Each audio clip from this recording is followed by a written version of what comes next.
Good morning, afternoon, evening, whenever it is that you're listening to this. And this is a message for the Calvary Grace Brethren Church, for shut ins, for people that are uncomfortable coming to church because of health issues and the COVID. And then there are just people looking for a sermon to listen to. Welcome. And we're going to be looking at being thankful for hard times. Now that's a tall order. Sometimes it takes a long time before you can cozy up to why these things happened and they were difficult in your life. But you can have very difficult things in your life. Life just deals you a tough hand to play, and you have to work through it. And it doesn't define you. It doesn't make you worse or better than anybody else, but you can rise above it. You can become an overcomer. You can see how God allowed these things to happen in your lives to produce fruit. He prunes those whom He loves.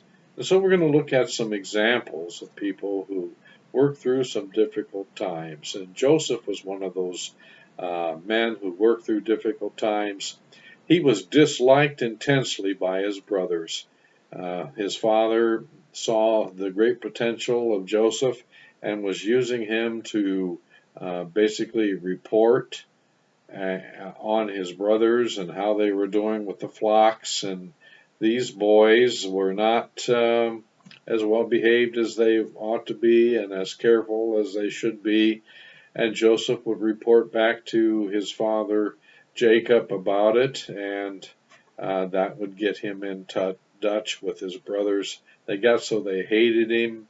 He was given a coat of many colors. They saw the favoritism of Jacob, the father, toward him, and they hated him even more. And so he was in a very difficult position. He was being obedient to his father, doing what his father asked him to do, and yet he was put in the middle and reporting on these older brothers who were misbehaving, and they hated him for it. So he was in a difficult situation, and he was looking for his brothers, and he found them, and they decided that they would throw him into a cistern, leave him in there, and maybe even let him die. They stripped away his coat of many colors from him, and along came a caravan, and they sold him into slavery, and they carted Joseph down to Egypt.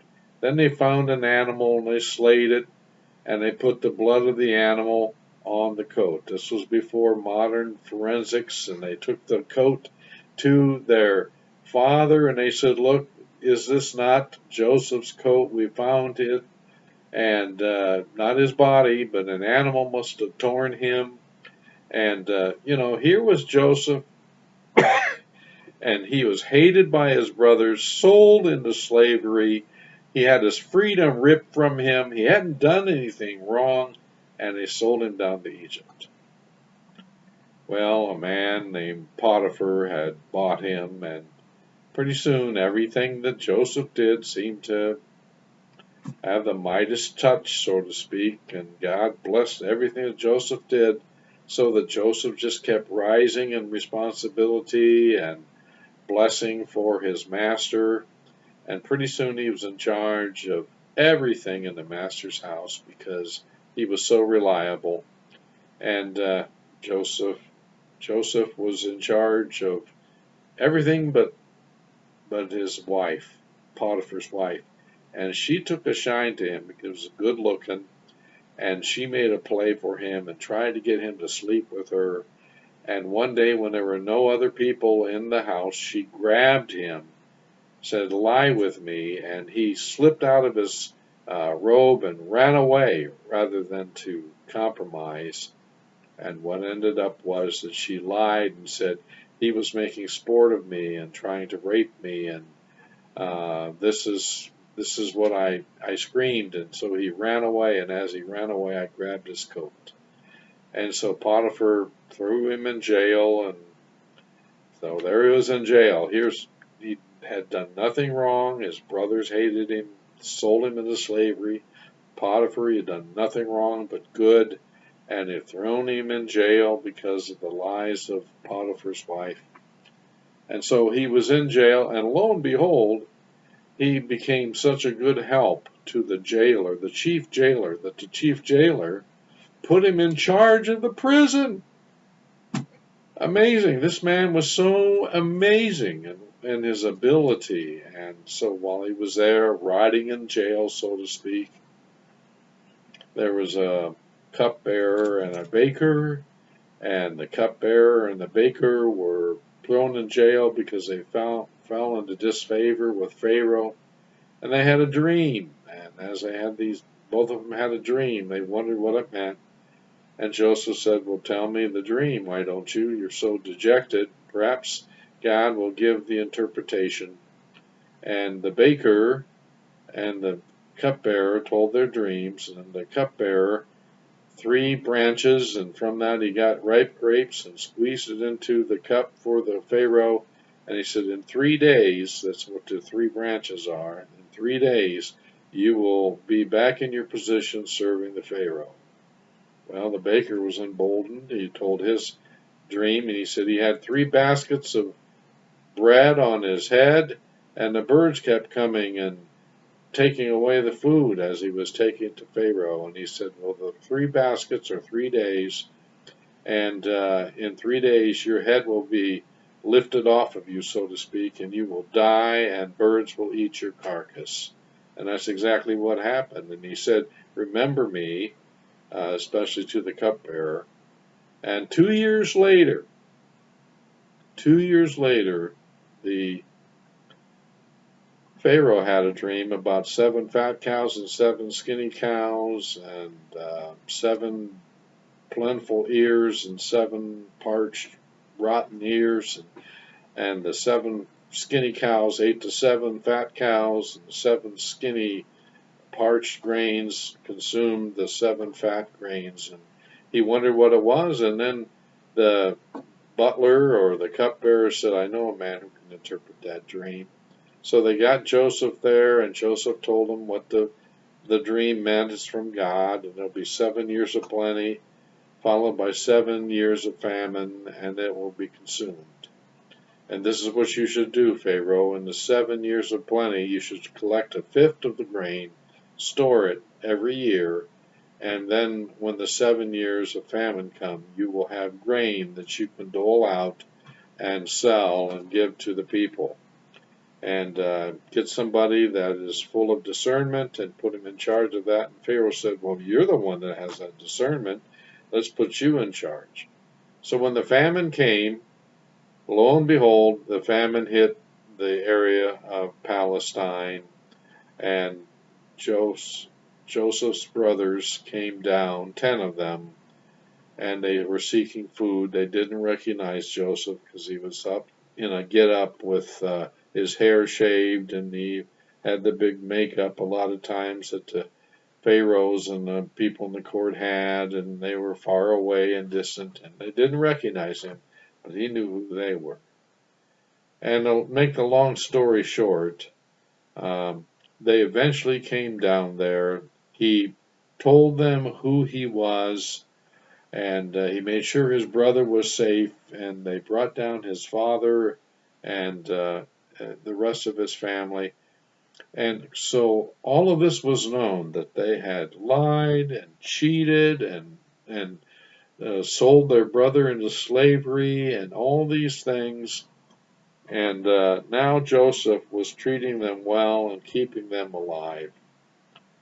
And he had wept and he had difficulty with them, and now his father Jacob was dying, and they've got to thinking, what's going to happen to us when our father dies? There goes our protection, and Joseph is going to be revengeful toward us. So they had this conversation with him after their father died, and in Genesis 50 and verse 15, when Joseph's brothers saw that their father was dead, they said, what if Joseph bears a grudge against us and pays us back in full for all the wrong which we did to him? And they treated him shamefully.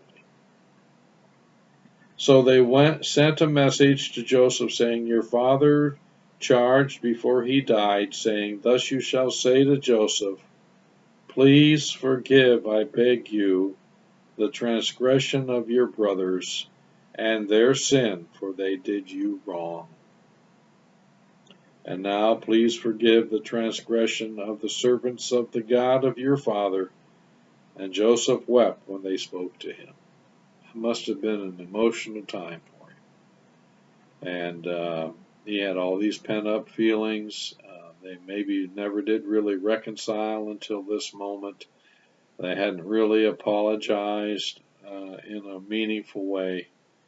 And it says in verse 18, "Then his brothers also came and fell down before him and said, Behold, we are your servants." So it came full circle to when he interpreted dreams about them falling down before him and all this. They hated him for it.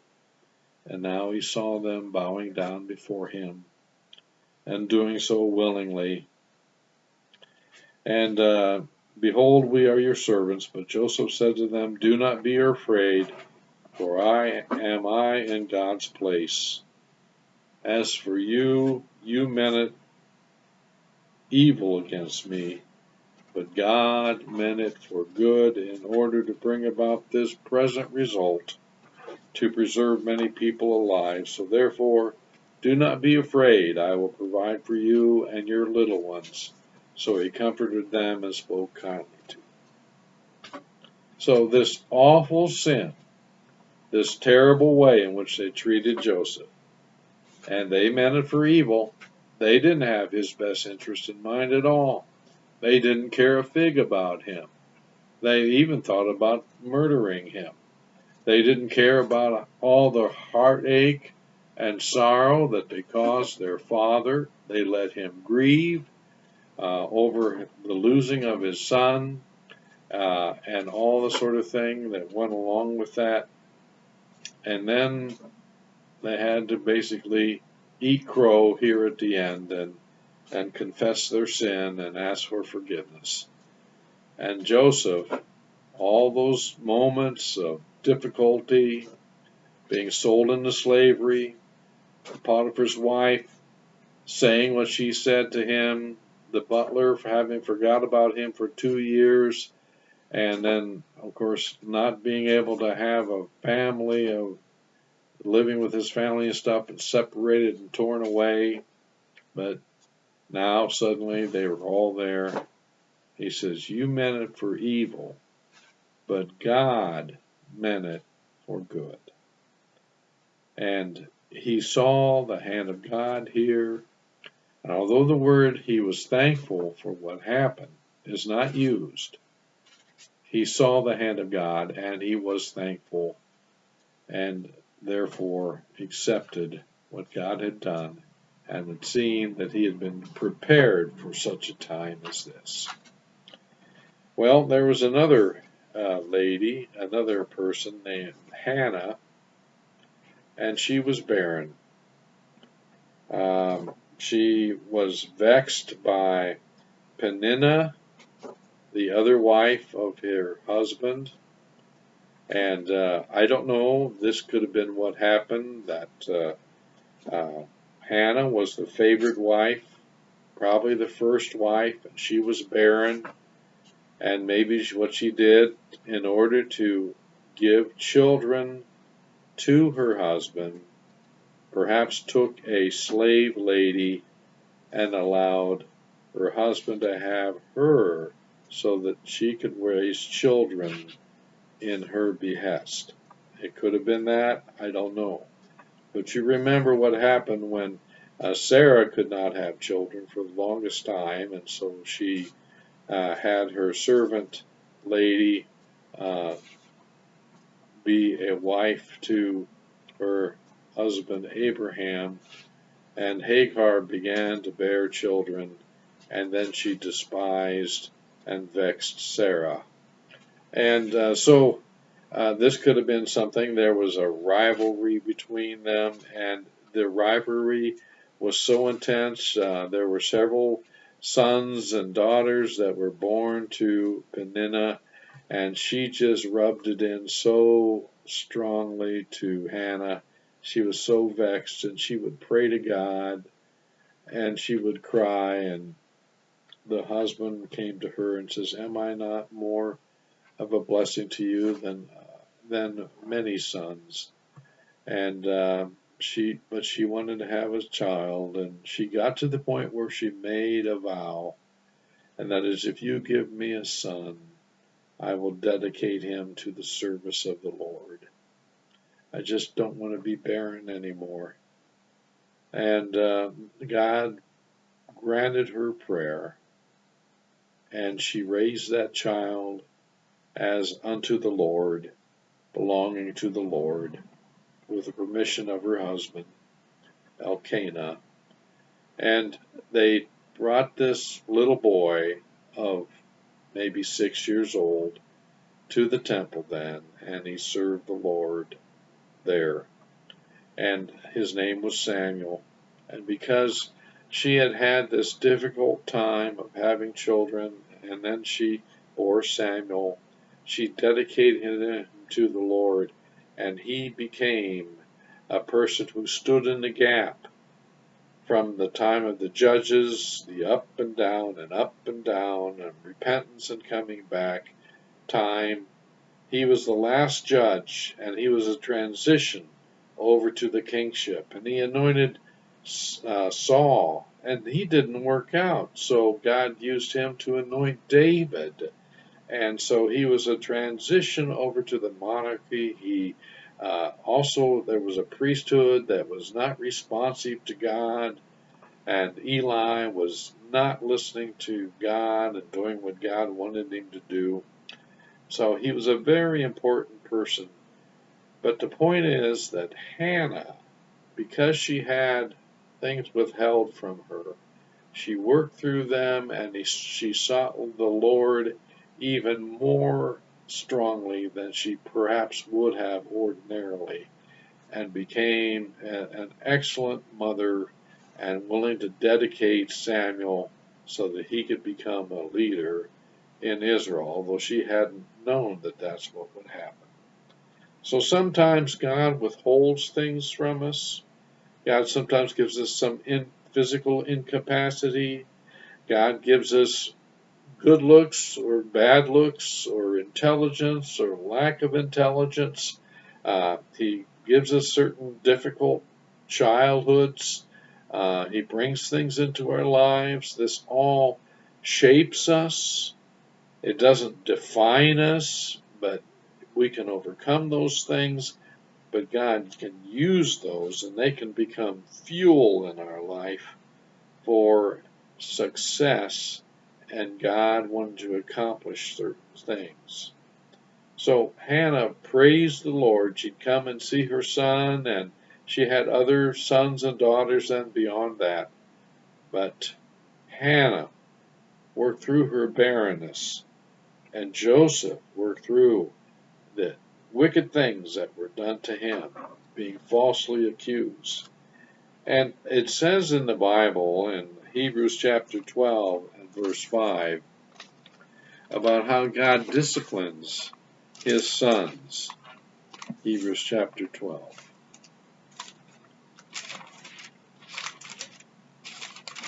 Hebrews chapter 12, starting with verse 5.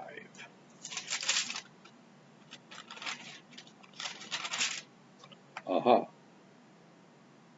My son, do not regard lightly the discipline of the Lord, nor faint when you are reproved by him.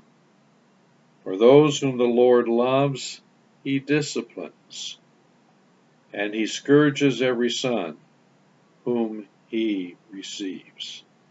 It is for discipline that you endure. God deals with you as with sons, for what son is there whom his father does not discipline? But if you are without discipline, of which all have become partakers, then you are illegitimate children and not sons. So, maybe you have a mother or a father that make you sit in church and keep your mouth shut and sit there still. and you don't like sitting, and you buck that, but they make you go every single Sunday. As a matter of fact, you don't even think about it anymore. You just get up and you go.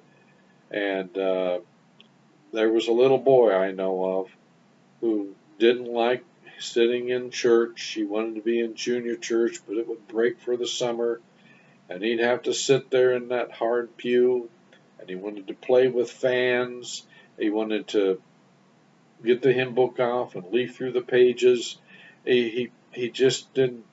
He was a wiggly little boy, and you would think, well, that's awfully cruel for him. But I'm telling you, he's standing here or sitting here in front of you right now, preaching the Word of God. And God used that discipline, had a paper out, and you know, got up every day, went out and did it regardless of the weather for 6 years, and the discipline of all that was involved in that.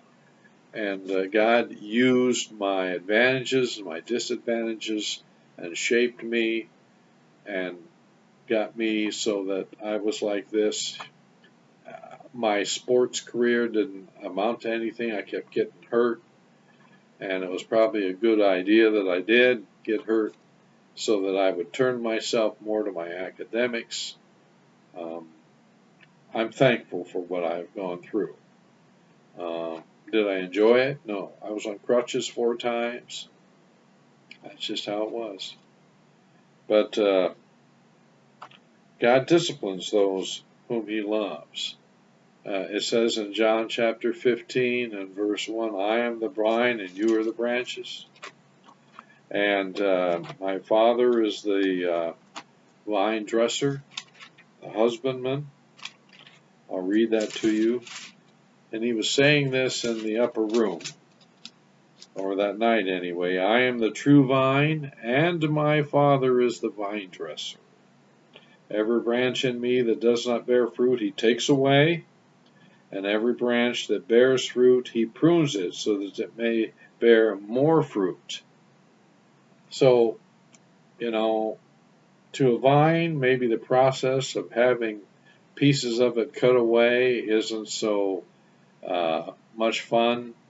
If a vine had feelings and it could talk, it would say, no, no, don't cut that. Don't cut this off from me. Don't take that away from me.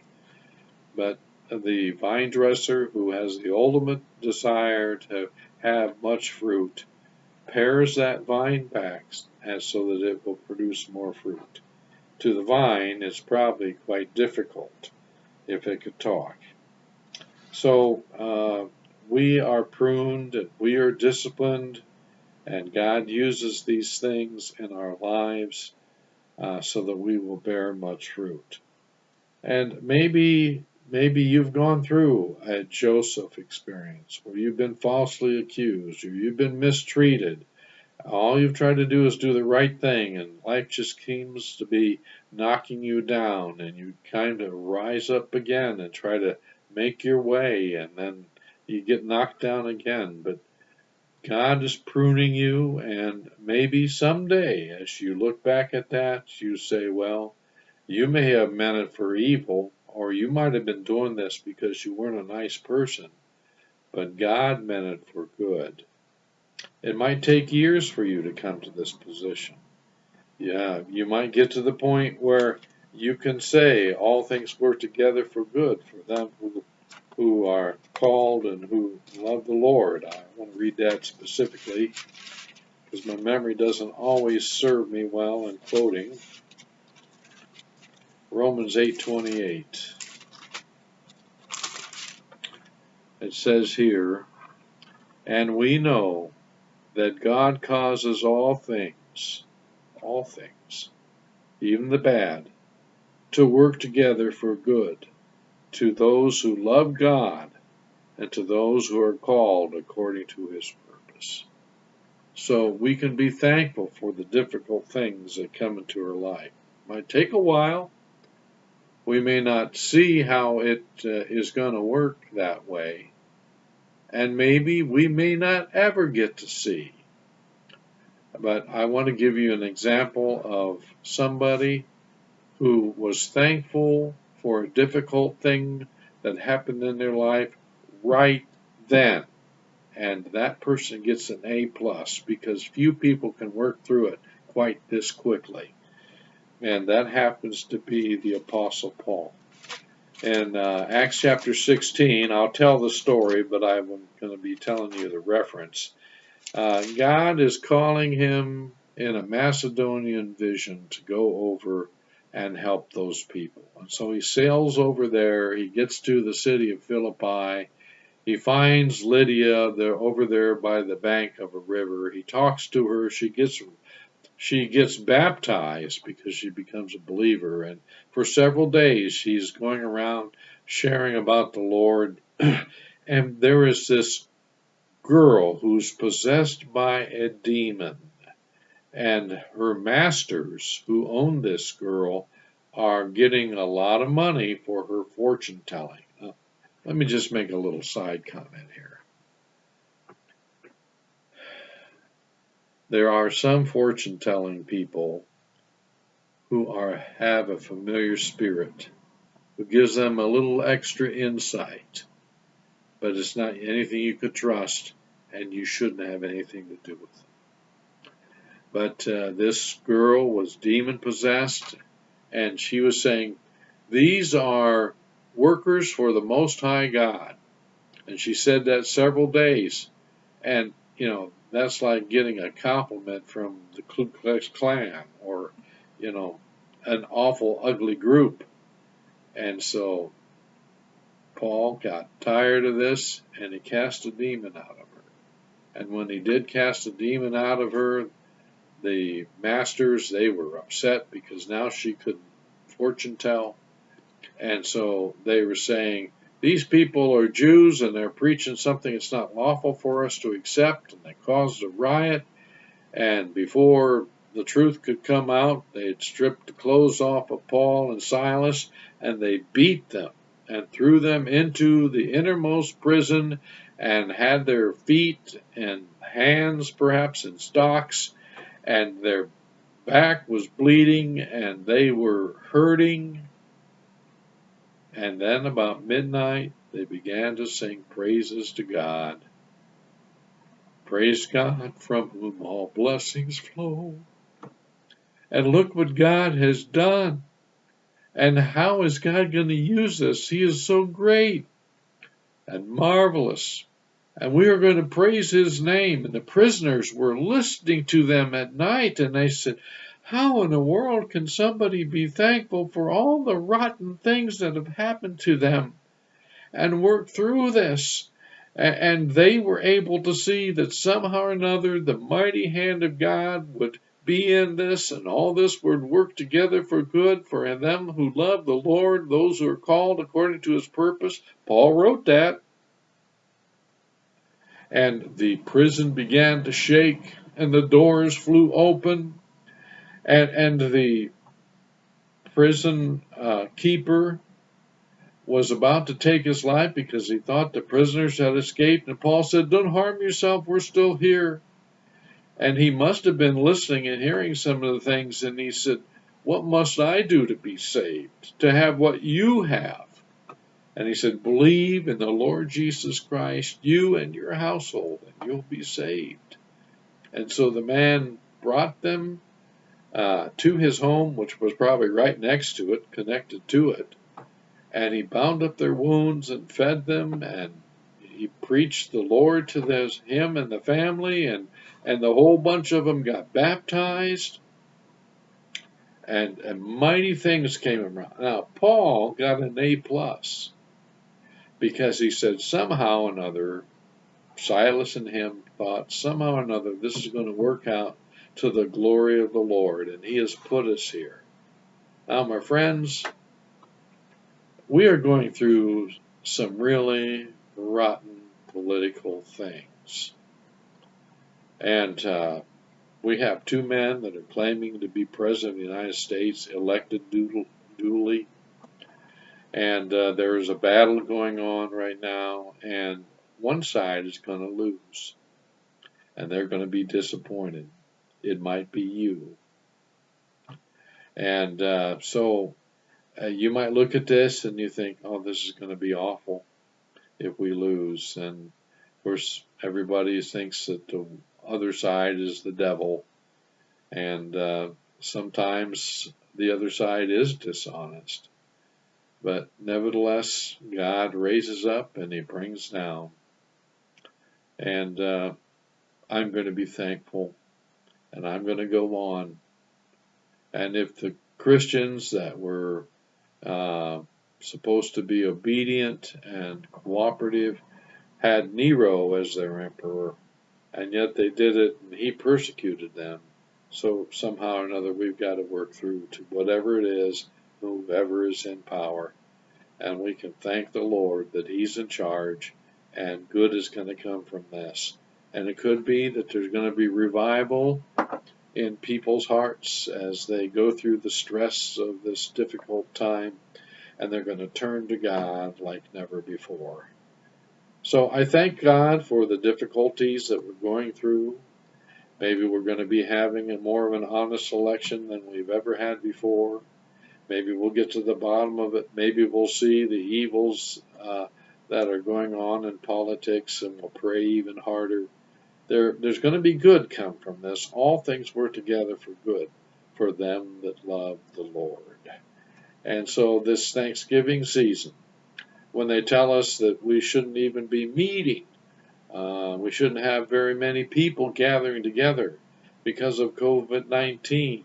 COVID-19 can be producing some things in our lives, helping us appreciate the things that we don't have or can't do, or praying more earnestly, having our eyes opened to various and sundry things, the precariousness of life, how quickly things can change just on a dime. But it's difficult to be thankful in the midst of getting cancer, in the midst of having all these things. It takes an A++ to say somehow or another God is going to be glorified through this. I thank him for it, and he can use this in my life. Well, let's be thankful. And the thankfulness that we can have is, if nothing else, be thankful that we have God and he is in control.